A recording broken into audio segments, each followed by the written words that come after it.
সঙ্গে দিবে নাকি? এটা তো মর্নিং সেশন দুটোই, মর্নিং ডে সেকশন দুটোই তো এটা।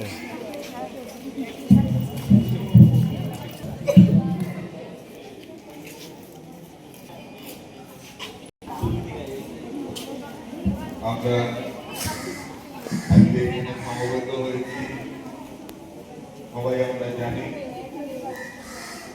আমাদের আজকে হলো ৭৯তম স্বাধীনতা বার্ষিকী, ৮৮তম স্বাধীনতা দিবস। ১৯৪৭ সালের ১৫ই আগস্ট আমাদের দেশে স্বাধীনতা সূচিত হয়। লালকেল্লায় তৎকালীন কার্যনির্বাহী প্রধানমন্ত্রী জওহরলাল নেহেরু পতাকা উত্তোলনের মাধ্যমে ১৭৫৭ সালের ২৩শে জুন যে স্বাধীনতার প্রাথমিকতম চিহ্নটা আমাদের এই বাংলার পলাশীর প্রান্ত